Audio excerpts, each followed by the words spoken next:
Hello and welcome to the 100th episode of Cylinder Radio. I am your host, Will Roosh. 100 episodes. I started January 2019. Now we're in the fall of 2021. And what I thought I'd do for my 100th episode is do kind of a recap of all of my episodes and the big takeaway from each conversation. This podcast has been amazing in connecting with people and learning from individual perspectives, people that I agree with, people that I don't agree with. It's been incredible. It's heard a lot. It's been really quite a learning experience. So I haven't even looked back at the list, actually. I have the list. So what I'm going to do is I'm just going to go through and just say my initial big takeaway, because every conversation that I had, talking about an hour each, so it's 100 hours, 99 hours of conversation, I have learned something significant from every one of them. First, the big overarching kind of themes or ideas. One is balance. What I've noticed is that balance is extremely important. Now, that's kind of one of the major themes of the podcast, the idea of both sides, so to speak. But in the course of these episodes, I noticed the importance of balance. This idea of some sort of, I don't know if it would be what like some sort of even geometric concept of I don't know if this has anything to do with Eric Weinstein's geometric unity, but it's this concept of some sort of geometric balance, like a yin yang, the cliche thing that, John Haidt talks about and stuff like that. Just this need for some sort of balance has come up a lot. And a lot of what we discussed was when the balance goes off too much on one political side or one idea or whatever it is, one religious side, one too much. It goes away from the center, away from the balanced place. It always leads to trouble. And that's something that I found a lot. I noticed that the people who are willing to come on here were very low in the psychological trait neuroticism. Now, there were a few outliers. And those outliers actually sparked thought. I sparked thought in them. They sparked thought in me. And then they stopped talking to me. So there's several guests, and I'm not going to say who, because it doesn't matter. But in general, there were some guests that stopped talking to me or were upset by me merely asking questions, honestly, just asking questions. And being unsure of how to answer those when it was in conflict with their, typically with their ideology, they just shut down completely. Now, that was a few. That's less than I could probably count on one hand.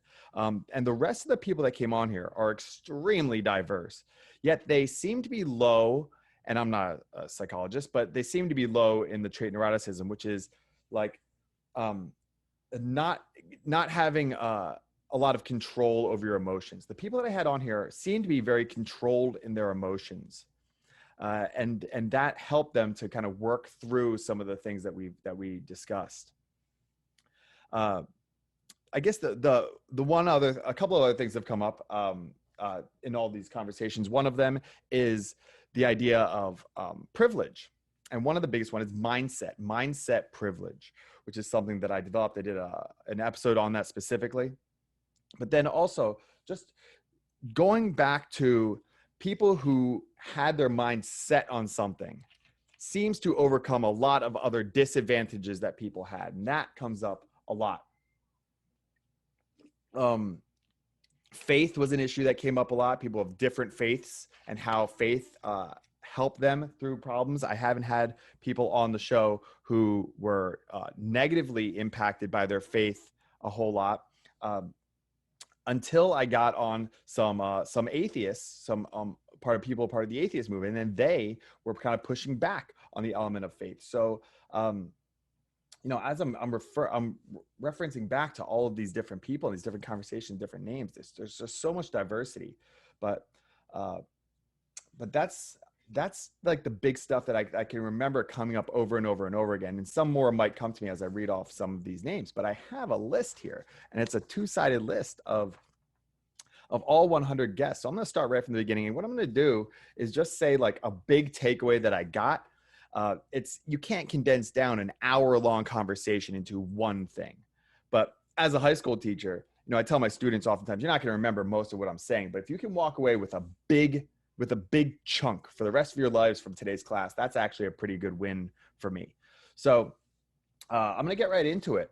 And the first one is, the introduction to me, kind of like why I did this. And that was really just like, there's a couple of things. One is to try and get my foot in the door to talk to certain people. Another one is just I'm passionately curious and I want to talk. And I want to talk to individuals that I wouldn't have had the opportunity to talk to regularly. And that takes me to lesson 2, the first guest that I've had, who was Danny Cesena. And Danny Cesena was the first time that I sat down with a transgender individual and just kind of got to pick his brain.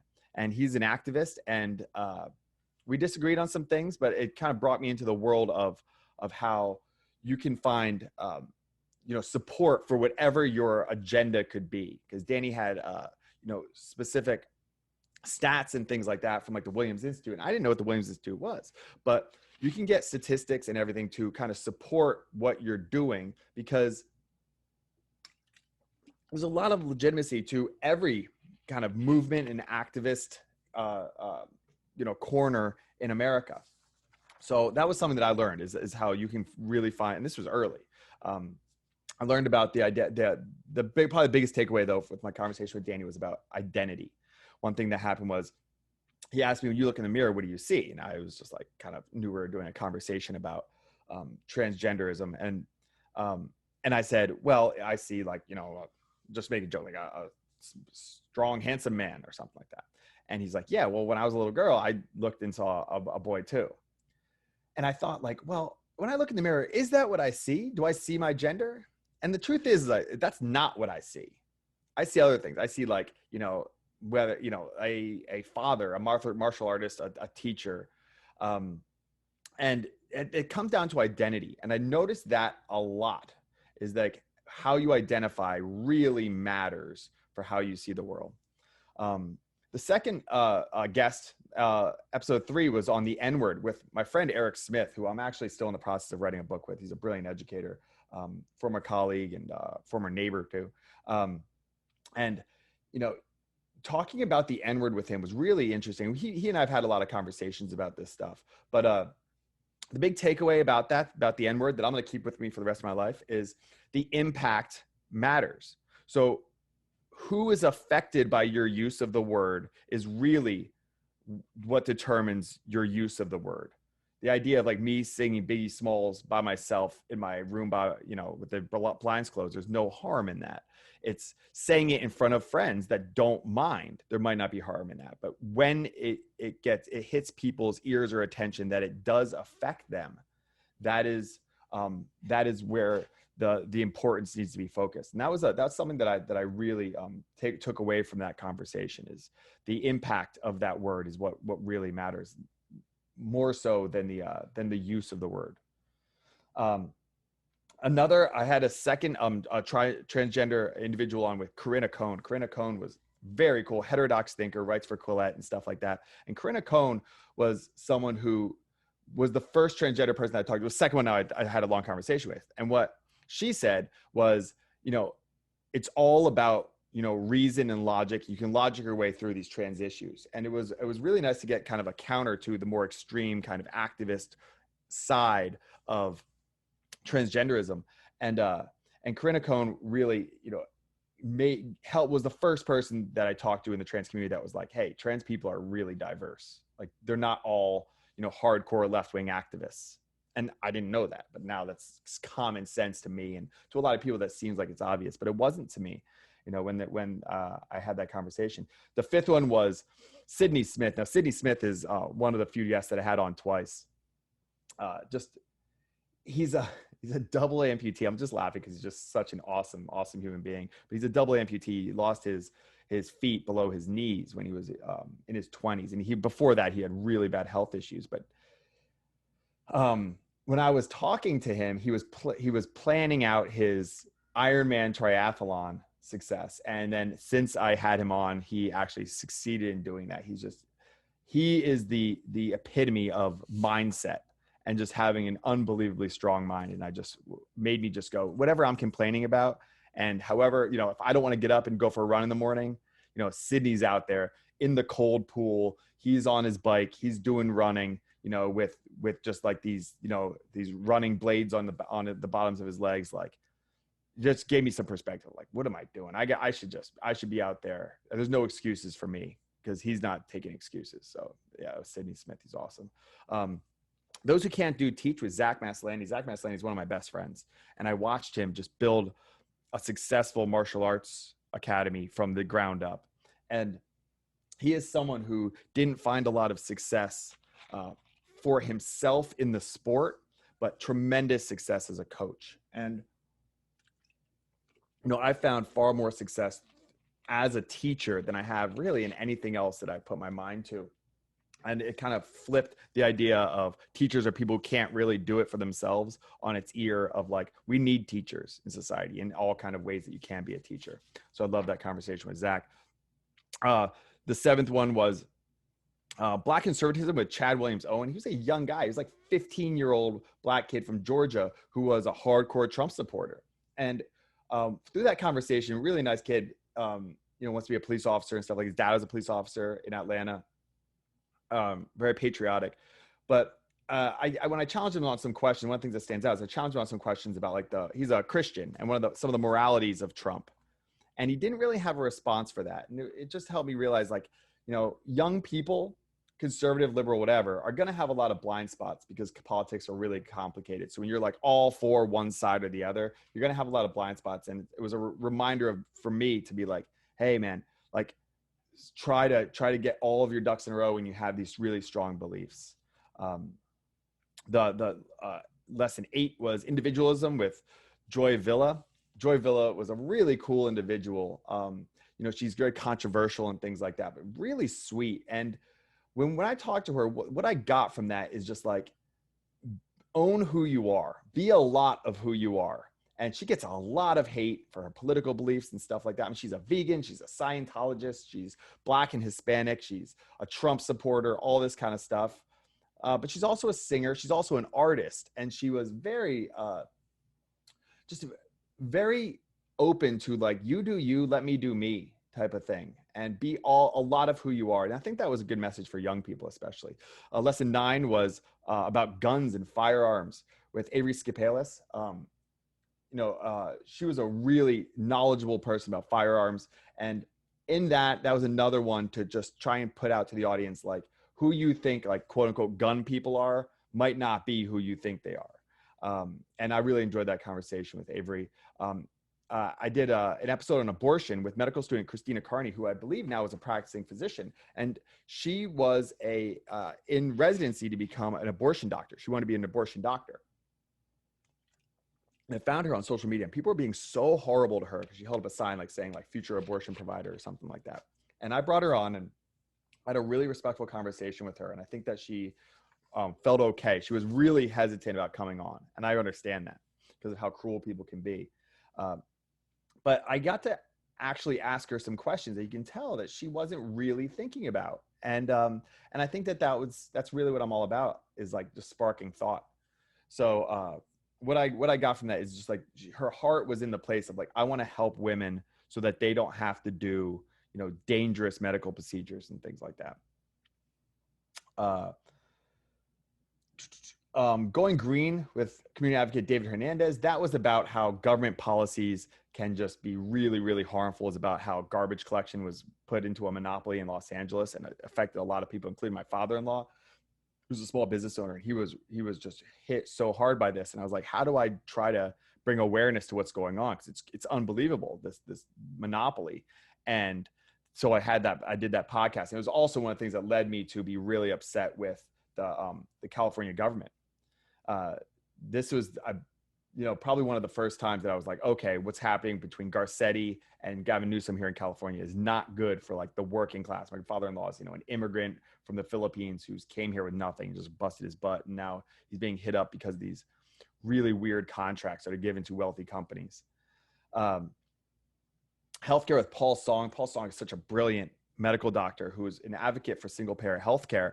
And it was neat to talk to him because I believe then it was possible. I didn't know if universal healthcare is possible.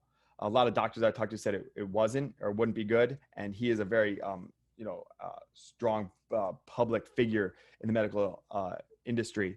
And he told me how it was. I'm still confused by universal healthcare and healthcare issues, the way that it works. He told me things like it's not a free market, that there's a lot of places in the country where you can only buy one or two companies. So it's not a free market. So people are arguing for healthcare to be a free market. It's not that. So I learned a lot from that, but I still have so much more to learn when it comes to healthcare. I had on Shelby Kretz, who was one of my first kind of dives into this idea of social justice, critical social justice education. And she was another one who was hesitant to come on, but was really sweet. You could tell that she had really good intentions about how to push that kind of critical social justice theory stuff for young people. I disagreed. I gave some kind of light pushback, but she responded very kindly. And I think that that's one of the issues that I have as I got more and more kind of against the critical social justice stuff, or critical race theory, as some people call it. It became a lot more of a realization of that good people are being radicalized by this bad stuff and turn kind of bad. And Shelby just really feels like someone who has a really genuine heart and doing this for the right reasons. And then some people are going to be doing it for the wrong reasons. But I really liked what she was doing. At least even if I disagreed, I liked the motive of her, I should say. Censorship with satirical cartoonist Jim Bob. Now, Jim Bob, his account has blown up even more since I talked to him, but what a talented cartoonist. And he came on and was just a really smart guy. This is kind of one of those ones I was like, man, what you're doing is you're really cutting through the fabric of society and really capturing some of the stuff that's going on. And he's done that with a lot of different things in politics and COVID and all that kind of stuff. And it was just an overall cool conversation with just a really smart guy. And I think it was actually one of the first times that he showed his face, because he was always hiding behind cartoons and stuff. But then he showed his face on my podcast, which was kind of cool.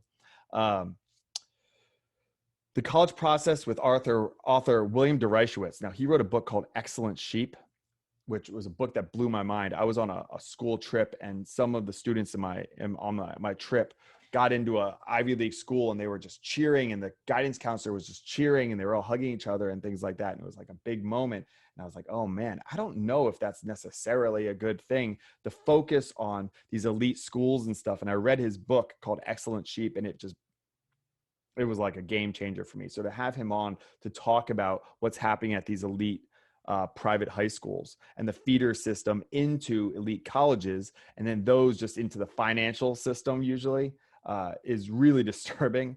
But it was a great conversation. Rob Montz was my episode 16. Rob Montz is just a brilliant filmmaker.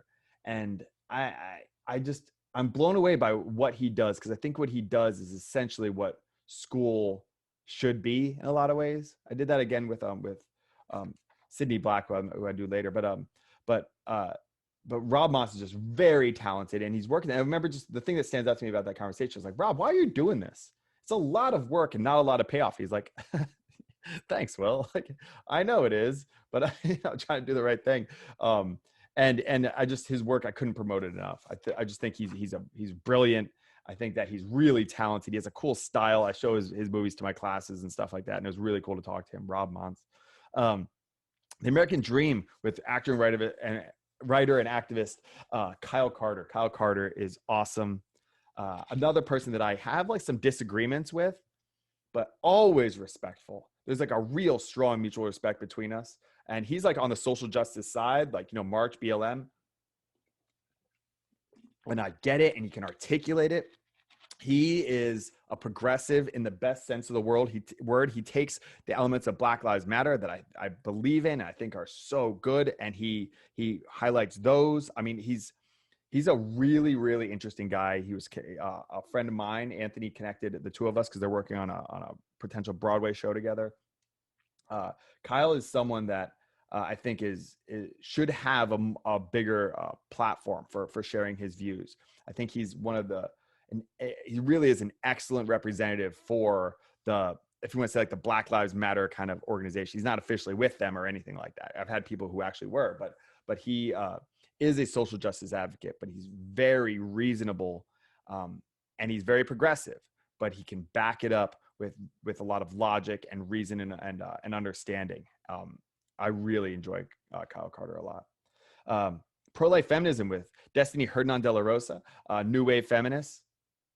So what she did was she debunked that idea that abortion is about controlling women, and or pro-life, I'm sorry, is about controlling women and keeping women's rights down and stuff like that. Because she is a feminist. I mean, she really is thinking about women and just how to make a system that can support the women, because she believes a lot of abortions are because of lack of support. And that was kind of a flip side, the circle to the square of Christina Carney on the abortion issue. I had a teaching feminism to boys with Elizabeth Rhodes. This was another woman who was kind of in like the more like extreme left element, talking about how like, let's teach feminism to boys, and we write these children's books about how boys should be feminists and stuff like that. And I was like, well, let's talk to her. Will she talk to me? And she did. And she was really sweet. And well, I disagree with some of like the places where you draw boundaries and things like that along like gender lines, I suppose. You really was just talking from a point of like, we need to have people, like care about and show some empathy towards people who are different than them. That's really what a lot of these people who are willing to come on my show are willing to talk to me about like these social justice issues. That's really where a lot of them stand. Christianity with Billy Calderwood. Billy Calderwood is just he's a friend of mine, and he's someone I deeply respect. He's a religious man. He's a pastor. But I asked him the big question of why do bad things happen to good people, Mr. Christian, and we talk about that a lot. But one of the basics that he said is, why does anything good happen ever? He's a really thoughtful guy. He reads a lot of philosophy, secular philosophy, and things like that. And he's opened my eyes up a lot to the complexities of Christianity and how you can reconcile the secularism with religion. He was probably one of the forefront people in doing that for me, him and Jordan Peterson. So that was a great conversation. Armand Foulad Puri. I put it out like this is early in my social media days about talking about Islam. And we did a conversation about, he's a young Muslim kid. He's like in college now, but I think he was maybe like a freshman in college or something like that, or a senior in high school at the time. Just a young guy who grew up Muslim in like San Diego area. So it was just cool. I had a Muslim on, and that's obviously a group that I want to try and understand a little bit. So just what's it like to be a Muslim kid? Excuse me. And then he also now is like, has his own social media and is kind of like, making commentary and stuff like that. Law enforcement with police officer Clarissa Phelan. Clarissa was really cool. She's from San Antonio. And one of the things that came up in her conversation is because she's small, she's like a smaller woman. She said that might make her a better cop. She's more in tune to body language and potentially violent situations and stuff because she's smaller. She can't use brute force. And it really made me question, like, yeah, maybe like smaller, less physically capable people could be better in physical jobs, which I never would have thought of before. But in her, it makes sense the way that she broke it down in that conversation. I really like that a lot. School safety with entrepreneur Clay Banks. Clay Banks created a cool, I like bringing entrepreneurs on. I have several entrepreneurs. I like bringing entrepreneurs on because they, take the steps to actually bring about the change that they want to see. So he made this really cool lock that was on Shark Tank and stuff, where lock your door way better than a deadbolt. And I talked about, how we could get better security in schools. And we talked about things like that. So that was just an interesting conversation about security. Reading and writing with educator Mike O'Keefe. Mike O'Keefe is the third wheel, I guess. Actually, I'm probably the third wheel in the book that I'm writing with Mike O'Keefe and Eric Smith on good educational practices. Mike is a high school teacher, he's an English teacher. And what we got from that conversation really was just, it is hard to sit down with a paper book and read. And we should do it. It's beneficial. It's beneficial the same way that or a similar way to like meditation or something like that. That was a big takeaway. Mandy Manning was the 25th episode. Mandy Manning, activist, National Teacher of the Year. We disagreed. Still, we don't really talk. I've reached out a lot, and I'm sure she's busy. But, she was very deep into the critical social justice stuff and, asking questions from there. She didn't really want to have much of a follow-up. I tried to bring her on later with like James Lindsay or something. She wasn't really feeling that. But I appreciate her for coming on, at least, give me an opportunity to ask her some questions. Tyler Shores was the 26th one. That was learning and technology, how we can blend technology and education together. Brilliant guy, a friend of mine from California. Now he's at Cambridge in the UK doing really cool stuff about technology. Number 27 was James Lindsay. James Lindsay is now fairly well known in like Twitter sphere. But he came on and he kind of broke down how this social justice stuff, critical social justice, critical race theory, if you want to call it that, got into schools. And it was mind blowing. That was one where I was like, oh no, that's where I was really like, I knew this was bad, but what is it really? And that led me to the books. I read a lot of books. After that were like, I read Gene Stefancic. Anyway, it's critical race theory book. And I read, Ibram Kendi and Robin DiAngelo and all them and everything. But he broke it down because he's so knowledgeable. So that was a cool thing. And I still talk to James, from time to time. Sasha Daygame was this like, I don't forget what they call these professional dater people from like the game. And he broke down social anxiety because the idea of like walking up to a woman and just like asking her out is really, really scary, especially for young men today. And they're all on their screens and stuff. So it was a lot about social anxiety. And that's actually a really useful conversation for especially young men. It's not about just like go out and get laid a lot. It's not that at all. It's just go out and be able to talk to people, take that chance to talk to people. And he's a really interesting guy. Sasha Daygame, his name is Alex actually, but like he in social situations, he's willing to like stand out, and that has served him. Now after that was 2017 National Teacher of the Year. So because I had Mandy Manning on, I could get another to the National Teacher of the Year. It's Sydney Chaffee. Sydney Chaffee was one who really cut off communication. She blocked me. She recommended someone named Tom something. I forget. He has red hair. I forget. He's another like, regional teacher of the year. And I reached out to him and then he blocked me. Because one of the things that came up was I brought up the idea, the C-16 bill. And then I brought up some of the individuals in like the UK who were arrested for tweeting like, like something that was misgendering, and they were locked up in jail. And she had never heard of that. And she's like, no, that's not a thing. And I was like, well, no, that happened. You can look it up. She got like really angry to have her idea of what was happening kind of cracked. And that was, a shame. I would love to have a follow-up with her, but I don't think she's interested. But that was another inkling of like, oh, these are the National Teachers of the Year. These are the best teachers, and they can't even kind of like interact with opposing ideas or recognize actual facts of incidents going on right now. That was another startling thing. That, and then the Mandy Manning conversation, then James Lindsay, and I was like, oh no, like I see what's happening. And right after that, I had Peter Boghossian on. Peter Boghossian just stepped down from his position at Portland State, but I had like a long conversation. It was like 2.5 hour conversation with him, just picking his brain about trying to challenge him on saying like, well, isn't, like my truth a thing and all this stuff. And he's so well sorted in this. He knows philosophy. So as a philosophy professor, and I learned a lot from him. And he was just another one to kind of say like, this kind of thinking, this kind of mind virus is going to be bad. It's going to be bad. After that, he connected me with a friend of his black belt jiu-jitsu instructor, Matt Thornton. Matt Thornton has been in the jiu-jitsu game forever. I love having martial artists on. He came on and just talked about violence. The thing that stands out, what Matt Thornton told me, great conversation. One of the things he told me was about how he broke down the statistics of how many like gun violent, murders there are in this country. And he said they're all within like 4 zip codes.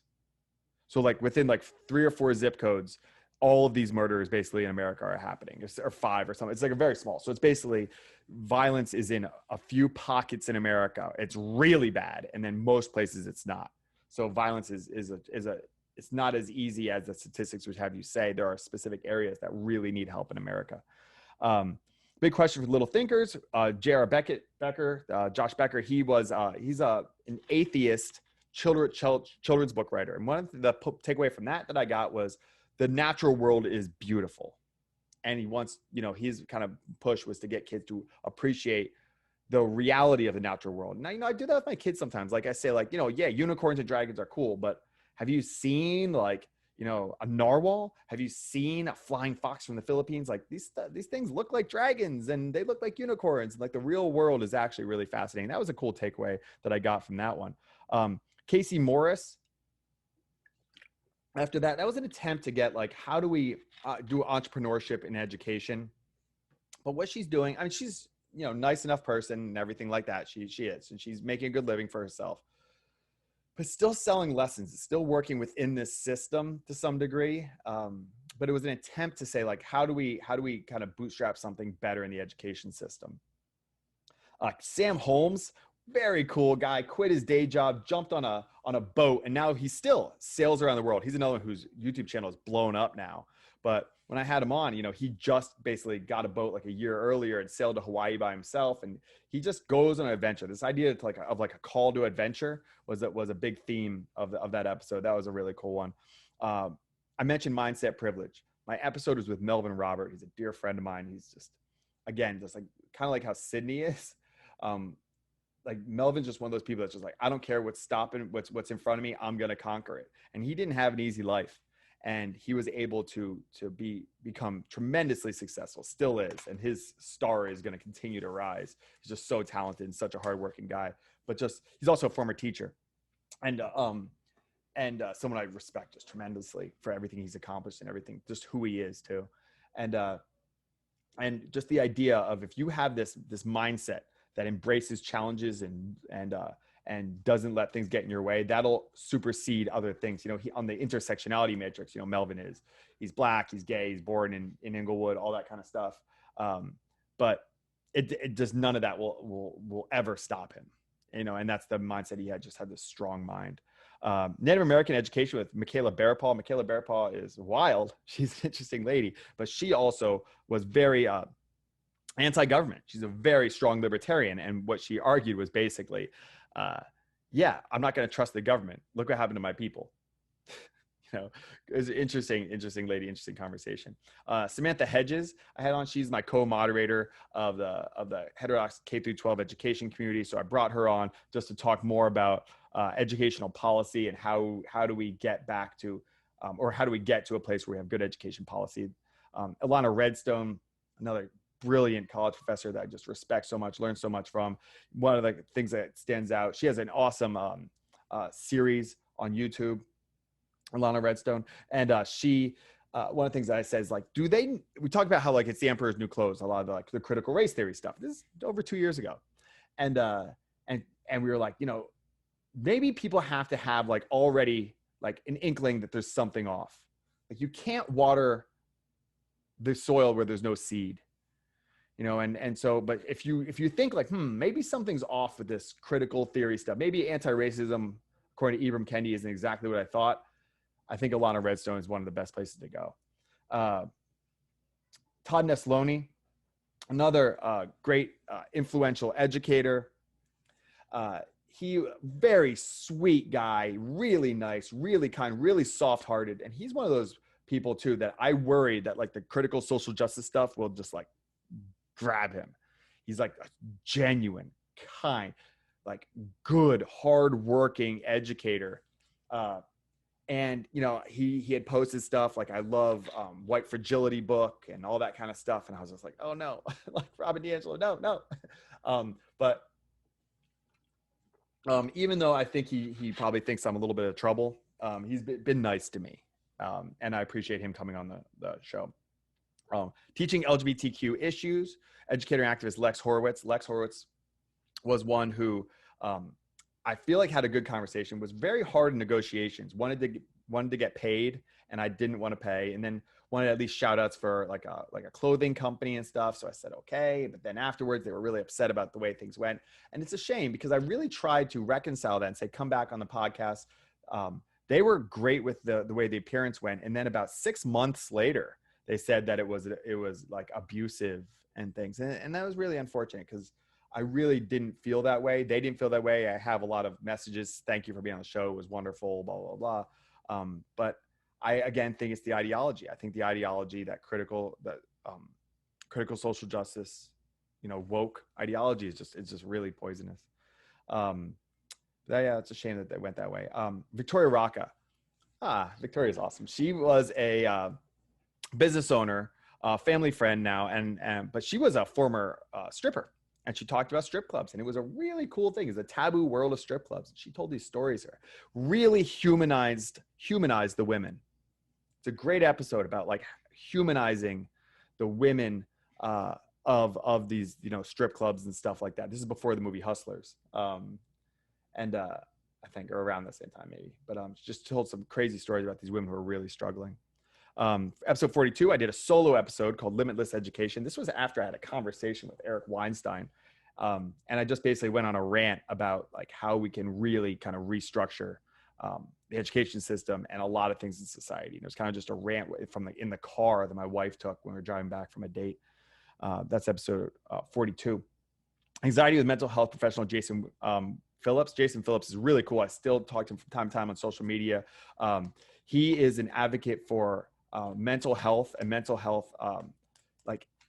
advocate and life coach, and really promotes getting a life coach, getting into mental health practices and therapy and stuff like that. And also specifically in the Black community, like normalizing it and showing the importance of focusing on your mental health and stuff like that. Really smart guy, really knowledgeable. And he's also great at marketing, like how to cut right to the importance of this stuff.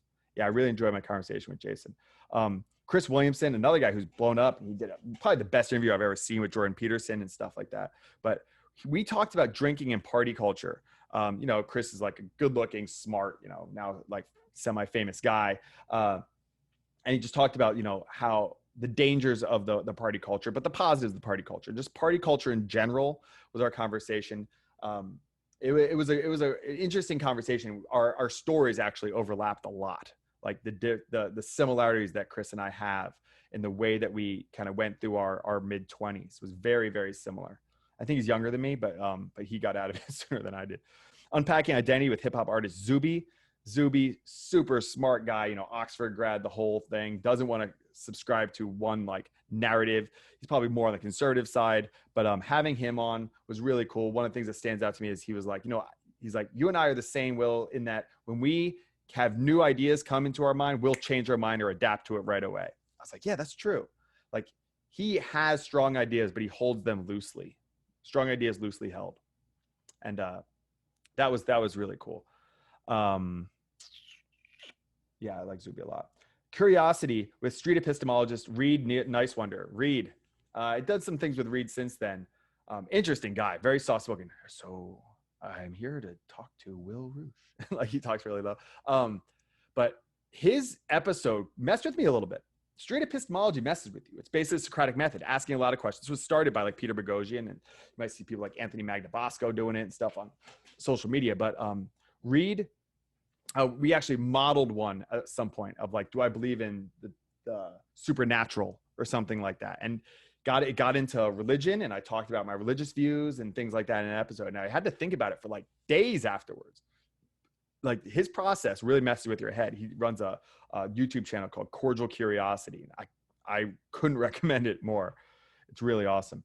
Being on social media with habitual commenter Daniel Barnard. Daniel, I still talk to often because he's so active on social media.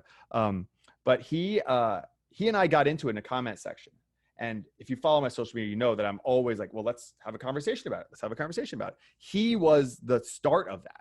He was one of the first people I said, let's come on my podcast. And I asked that quite a bit. And then he was the first person to say like, okay.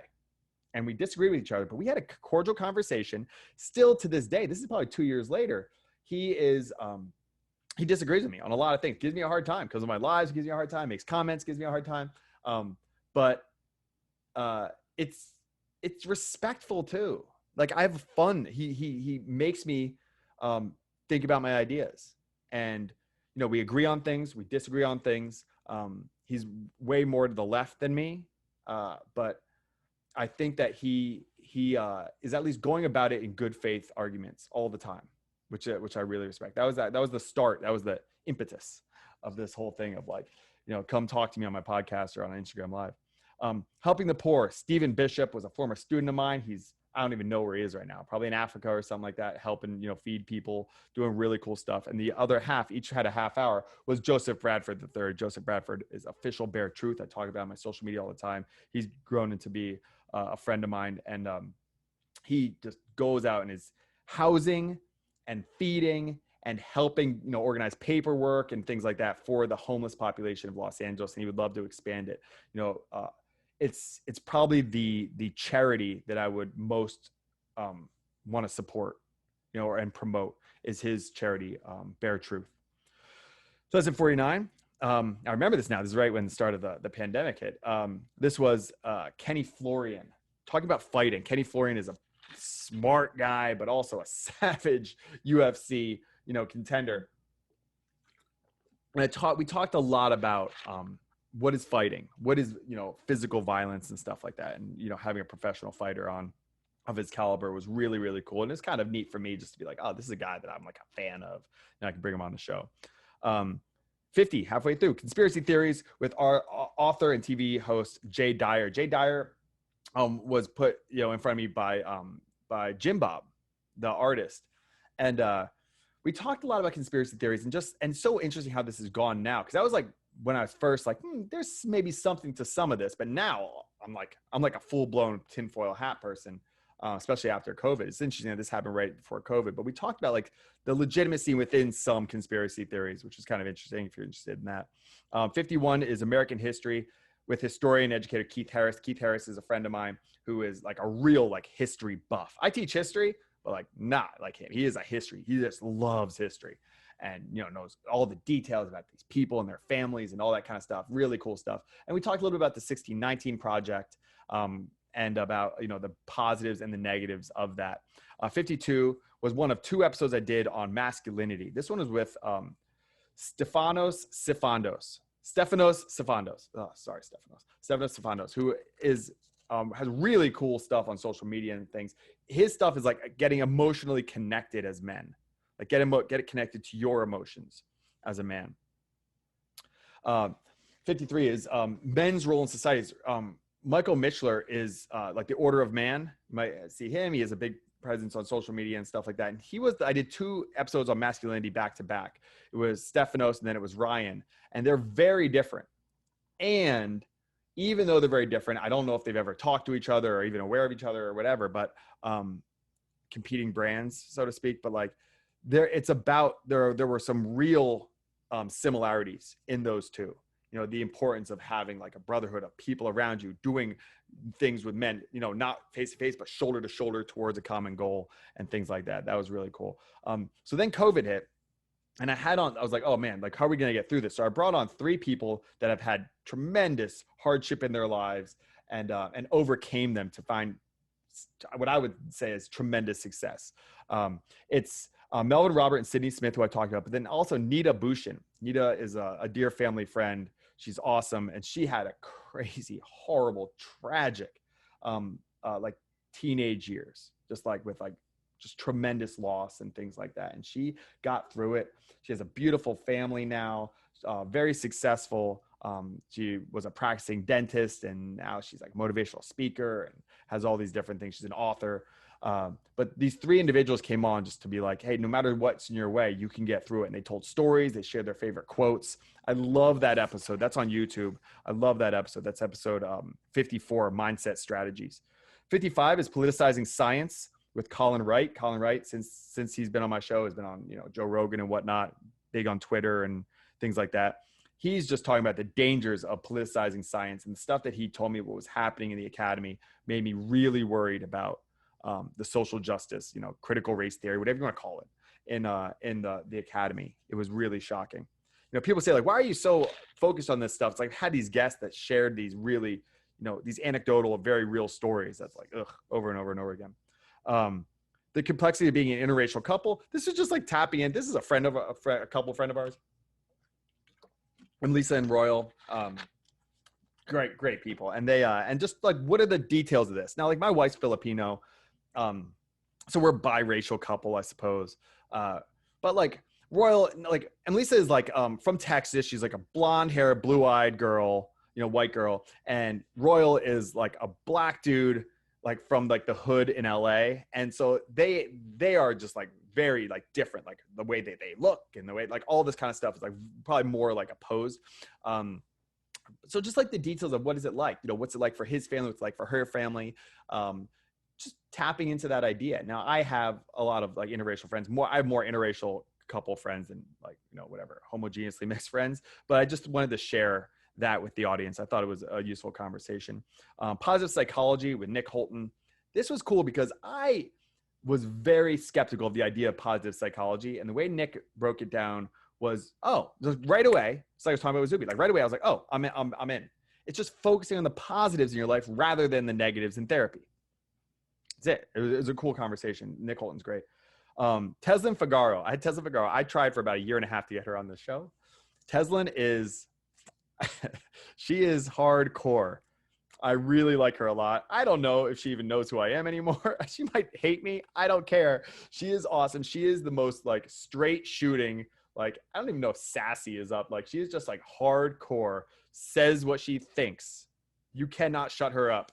And having her on just to share her point of view was really cool because she is a strong figure in like the political conversation. And even if you disagree, she's one person I'd like listen to. I'm like, I'm going to listen to her because she at least has her ducks in a row. She is smart, really smart, but like street smart, like really street smart, and can read people and things like that. And I disagree with her on a lot of things, but I'll listen to her every time she's talking.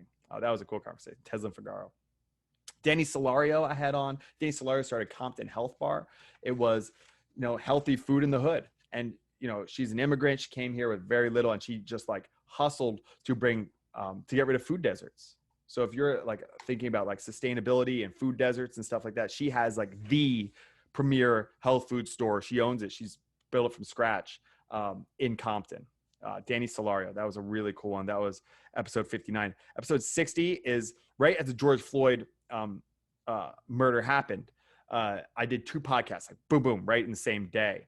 The first one was with the same guy from the interracial conversation, Royal. Royal Ellis he's a friend of mine. He was a cop. He's a black cop in LA.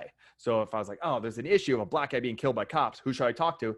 My friend who's a black cop, because he has to walk that line of both of them. And his breakdown was so good because he does walk the line. Royal's a great guy. Like he knows what he's talking about because he's both, he's a black guy and he's a cop, and he's been in these situations. The way he handled it was so cool because he's like, yes, it's this and it's this. This is where this is wrong. This is where this is wrong. He was very sure of seeing it clearly. Those were those situations. Someone like me doesn't see it clearly. I'm not a cop, I'm not black. I don't know.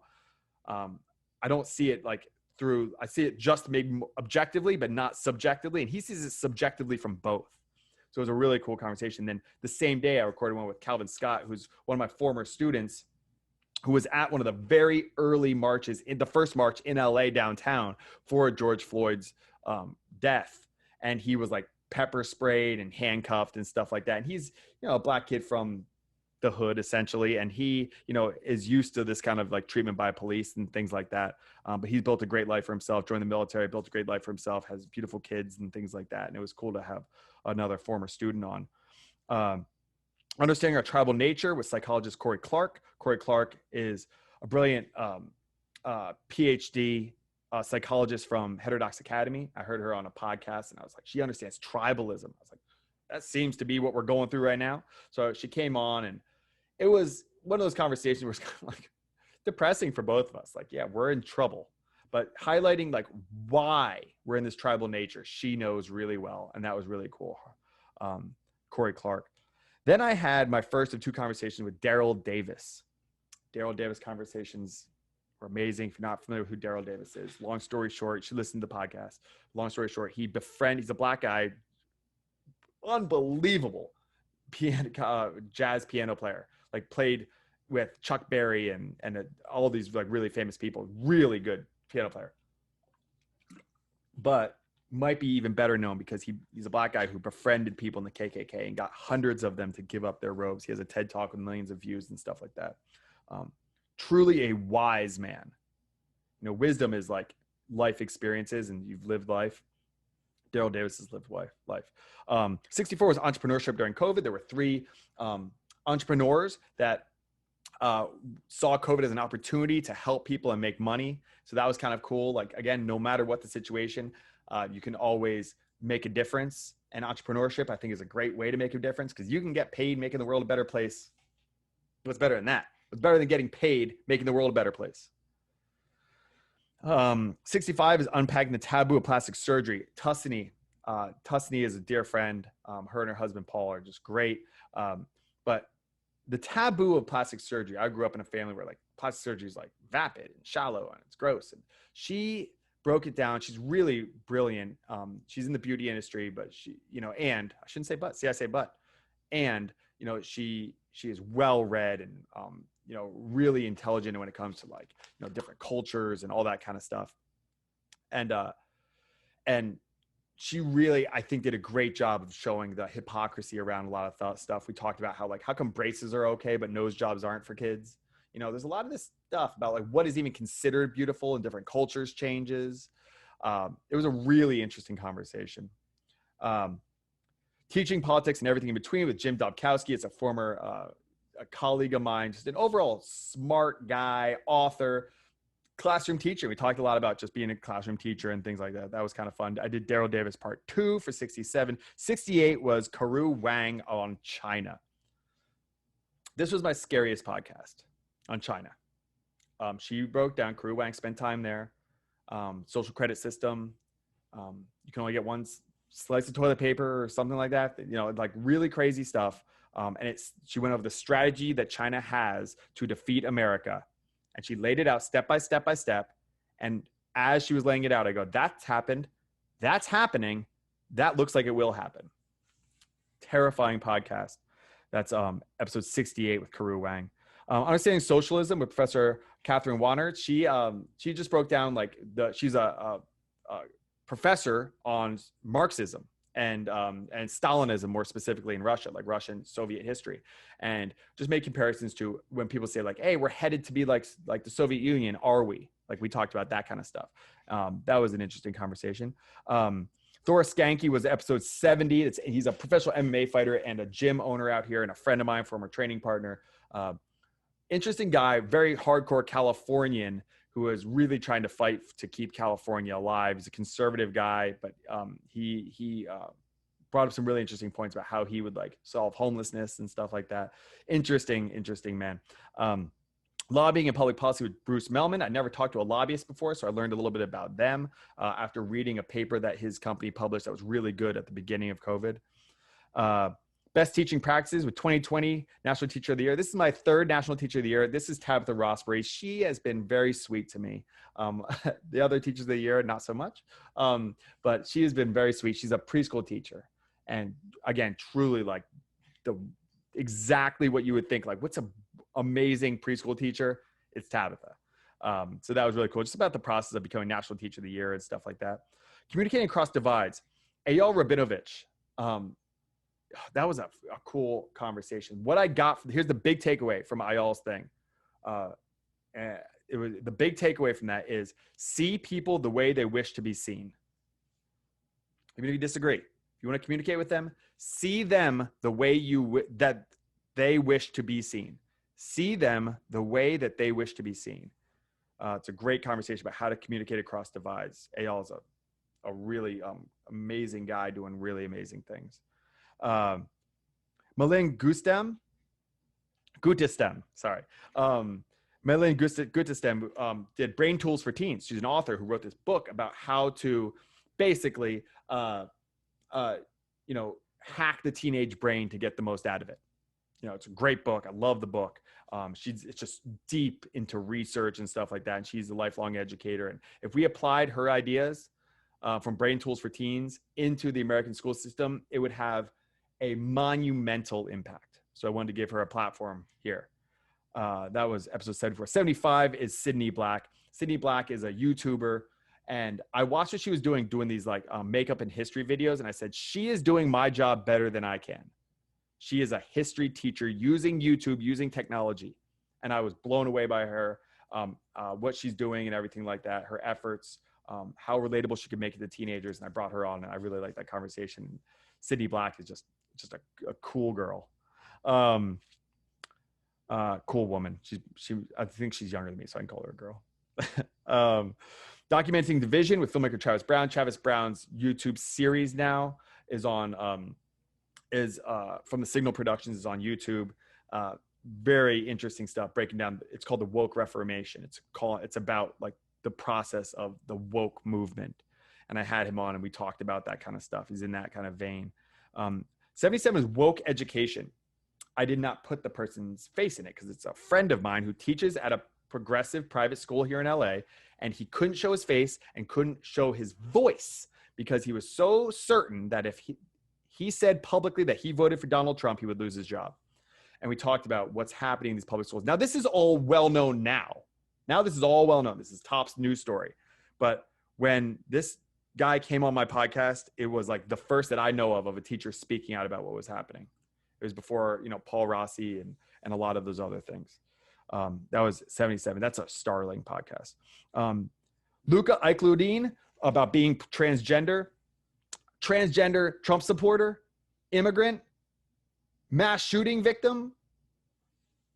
These are such interesting people to talk to. What is that like? What is it like to be a trans man, super into guns, MAGA hat, professional chef, got shot at the Las Vegas mass shooting?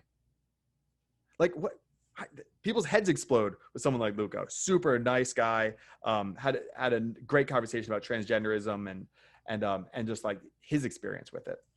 The Nuance of Critical Race Theory with Professor Rod Graham. Rod Graham, I couldn't get a critical race theorist on my show, but Rod Graham was willing to come on, and he was very reasonable as an approach, like the reasonable people are. Like, this is where critical race theory is good. Here's where it's bad. Here's where it goes too far. Things like that. But I really appreciate him coming on and being willing to talk about it. And it was a cordial conversation. I respect him a ton. I disagree with some of his approaches and stuff like that, but I disagree with a lot of the approaches of like James Lindsay too. But that was an interesting conversation about critical race theory. And that was, about a year or so ago, maybe a little over a year ago. Blueprint for Hate was with a woman that she didn't want to put her name out there, but she basically joined a skinhead gang and what it was like for her to join that skinhead gang, becoming heterodox with Brittany King sharing her process of how she became heterodox. She was a Black Lives Matter organizer. She was a student of Ta-Nehisi Coates, and then she dove into learning about Jordan Peterson and stuff like that. Now she's, I think, one of the best people to do these interviews across these racial lines. She's really, really excellent. Brittany King. Fentanyl with journalist Ben Westhoff, wrote Fentanyl Inc. We talked about fentanyl, the dangers of fentanyl. It's killing more people than any drug in American history. We should be paying attention to it. He went undercover. He's a real investigative journalist, Ben Westhoff. That was cool. Episode 83 with Christine Sleeter on ethnic studies. I read the California Ethnic Studies model curriculum. I did not like it and it had her name all over it. So I brought her on and I was kind of challenging her view. And what I got from her is she is old school. Ethnic studies, when you were in the 1970s and early 80s, it was needed. And the way it was being done was good. And then what I think she's just kind of unaware of, because she's older, she's in her 70s, is like, it goes off. That's the thing, is like, I had 15-year-olds on my podcast and like 70-year-olds. That's another way that this has been diverse. I had Catherine Burble sing, one of the most, prominent vocal, center-right teaching voices from the UK, runs a tremendously successful charter school. That was a cool conversation. Sticking with the education concept, free market education with entrepreneur Miles Hunter. Miles Hunter was someone who, wanted to fix the education system and make money doing it. So he had this like kind of idea about how to do it. And I don't know if it's quite there, but I wanted to bring on someone to talk about the efforts of how do we, make education something better, bring in free market ideas to education. Lesson 86, I had on Frans de Waal. Frans de Waal is I mean, widely seen as the top primate expert in the world. I mean, his stuff gets cited by like Jordan Peterson, like a lot of people. Like look to Franz de Waal's research on primates to try and better understand humans. And in this conversation, it was a fascinating conversation. What an interesting guy. Just about how you can't, it's like a lot of psychological, the way that we study people psychologically, human beings, is by asking them questionnaires. But people lie. Like he gave examples, like how often do you have sex and how often do you do, like they don't really, people just like kind of ballpark it. What do you eat? People kind of ballpark it. They lie, whatever it is. But with primates, you can. And one of the things he said, he's like, when we study chimpanzees to understand humans, it's like studying Asian elephants to understand African elephants. That's how close we are to chimpanzees. It's fascinating. And I got to ask him about like, the Planet of the Apes movies and stuff like that. It's just cool having like a real, like super genius expert on here to pick his brain about stuff. It's pretty neat. Artists telling stories, Vesper Stamper. She is one of the people that I chose to bring on to really highlight the importance of art to get us through this. She's a heterodox thinker, very open-minded, and also very courageous in her efforts. She's a writer, and she's trying to create art to get people to win over kind of the hearts of people through art, to get them to get to see things more clearly, I suppose. Because I think art can be used to manipulate, or it can be used to drive you towards truth. And she is really working to drive people towards truth, and she's doing great stuff. Then I had 2 episodes in a row with Eric Smith, a different Eric Smith. So I've had 2 different Eric Smiths, both men in education, talk about racial issues and stuff like that. Both black men in education talking about racial issues and stuff like that. But this is Eric E.R.E.C. Smith. He's involved on the board of of advisors for like FAIR.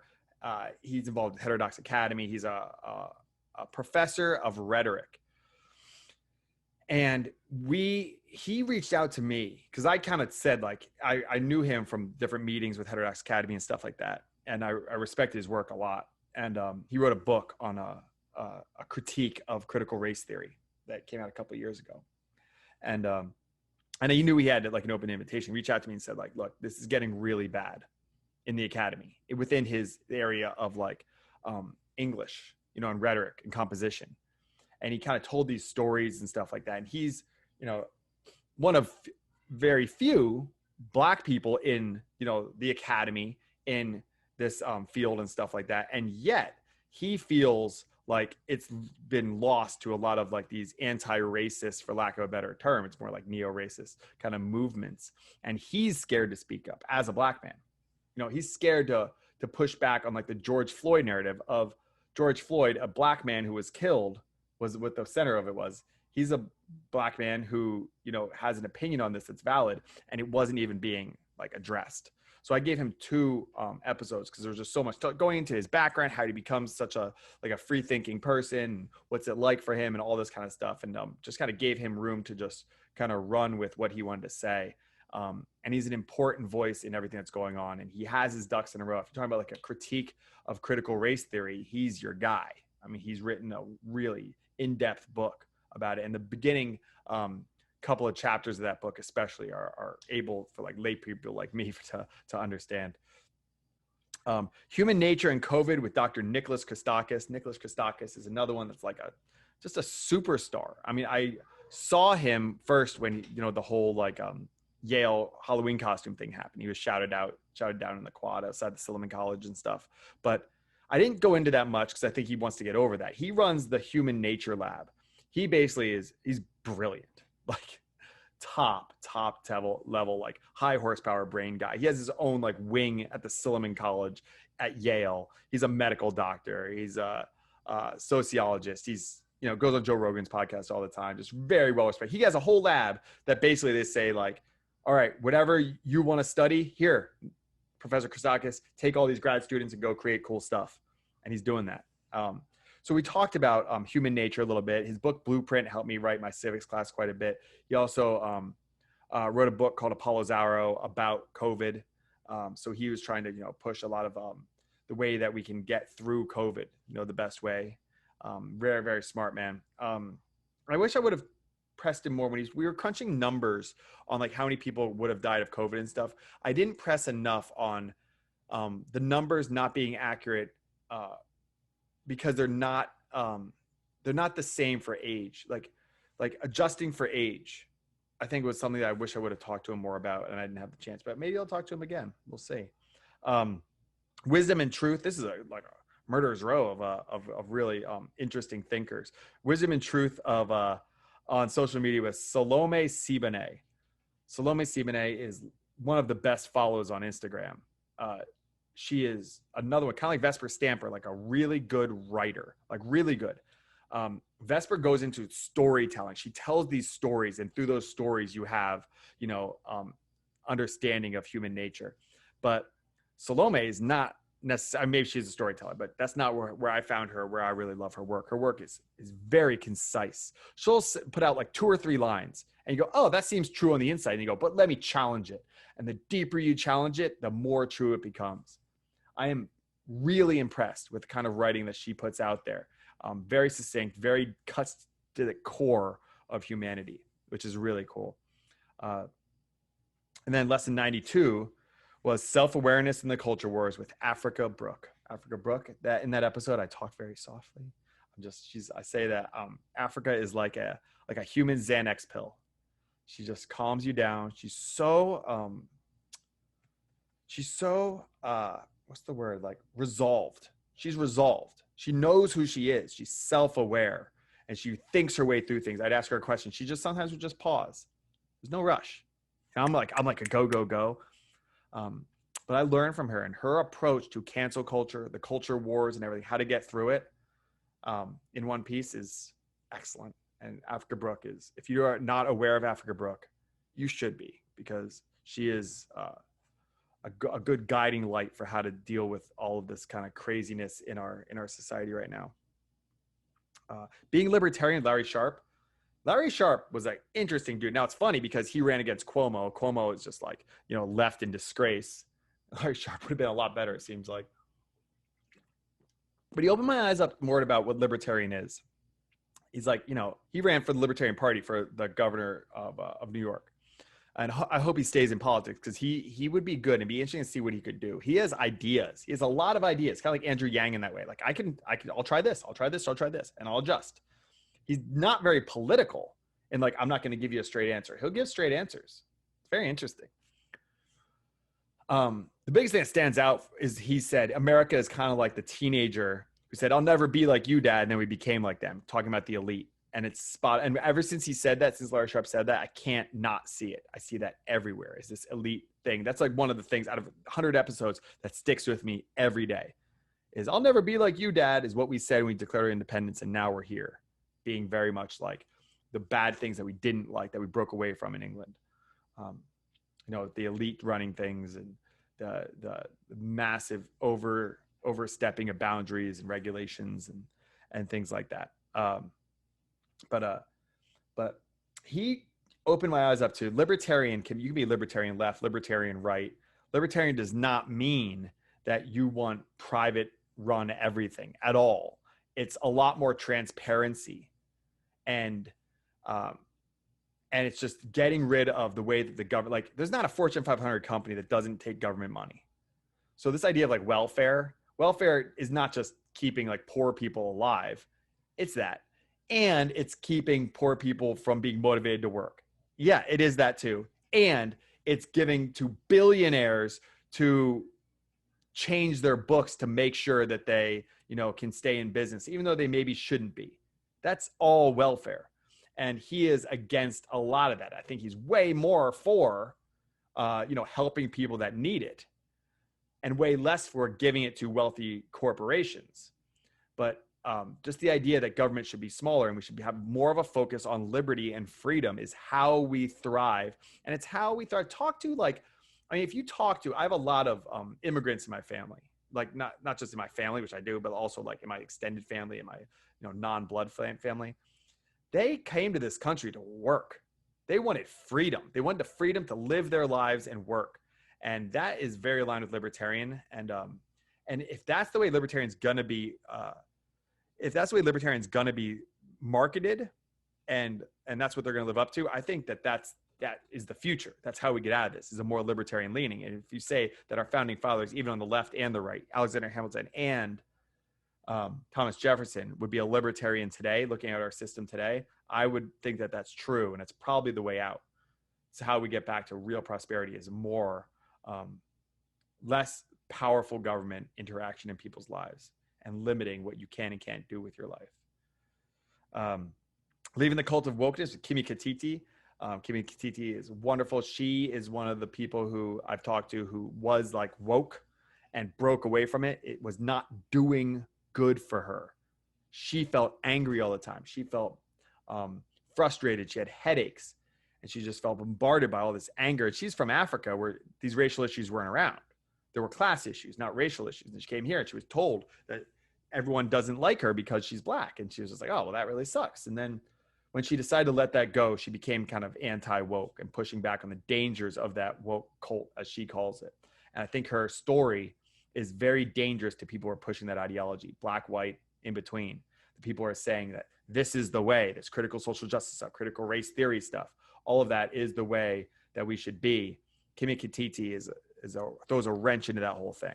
You know, she's a black woman immigrant who lived it and then said no.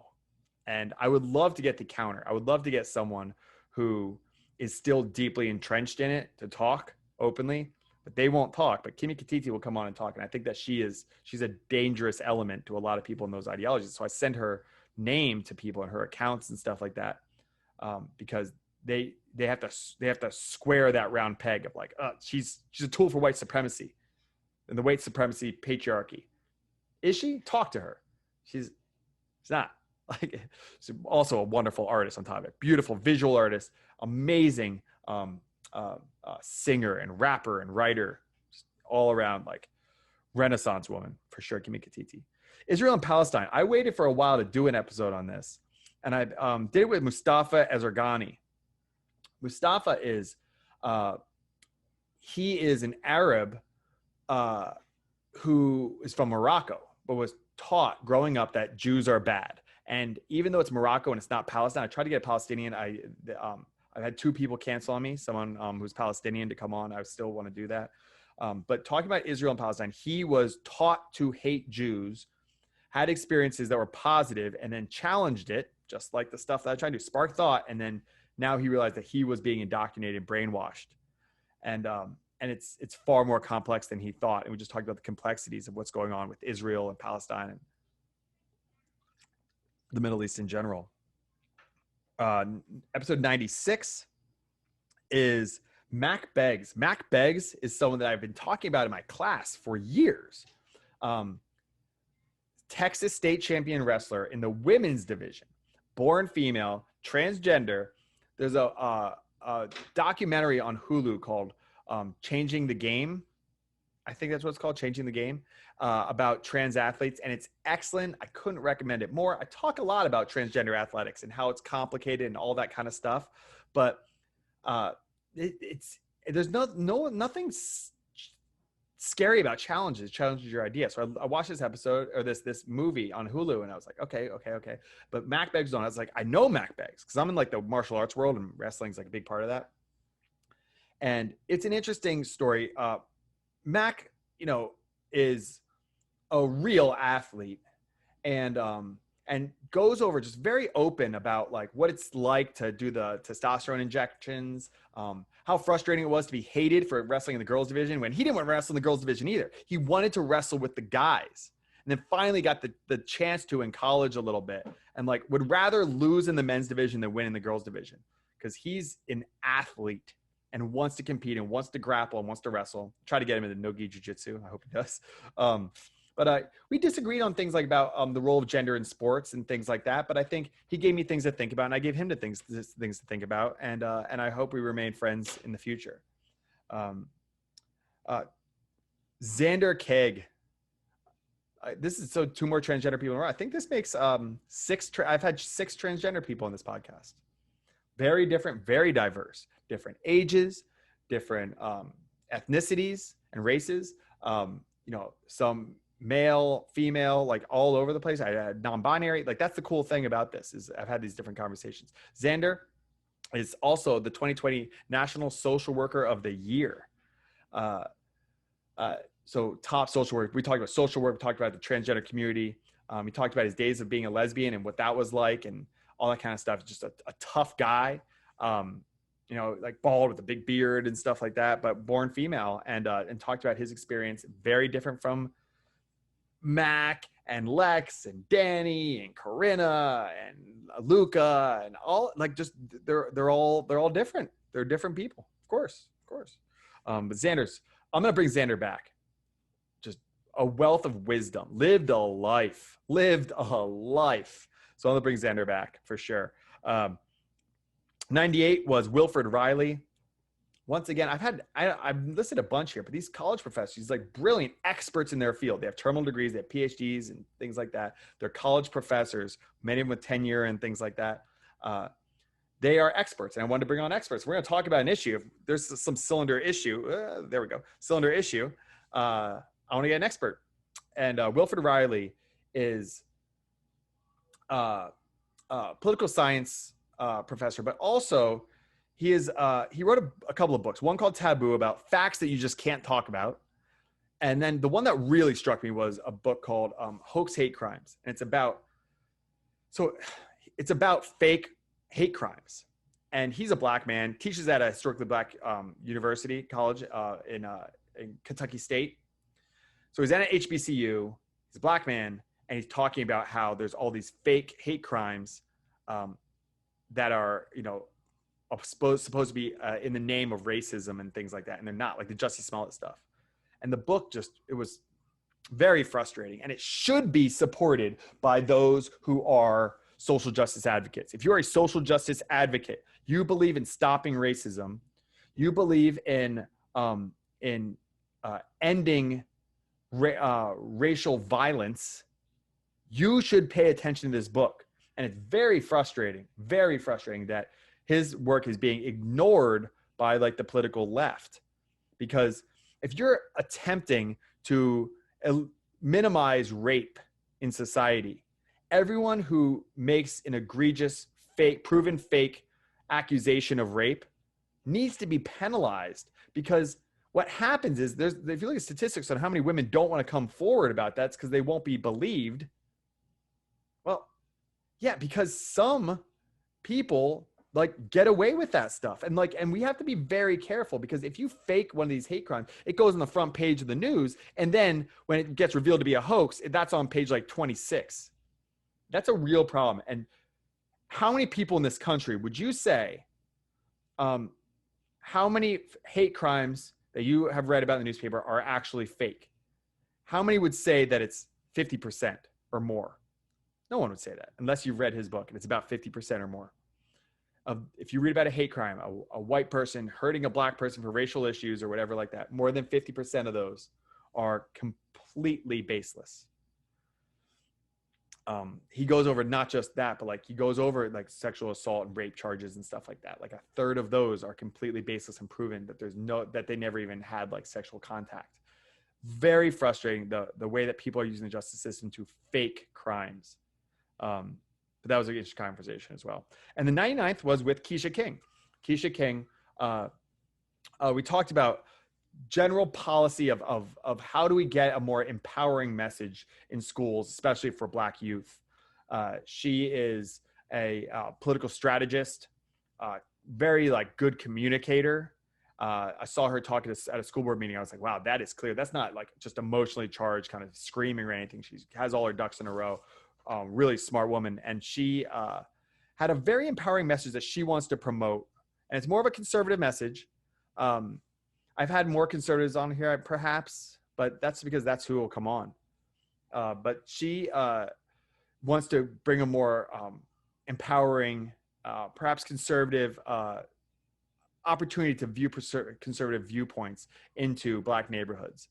And I thought it was a really great conversation. I liked her a lot. I thought that she was bringing up some really good points that I think could add to the conversation. So that's 99, and this is the 100th.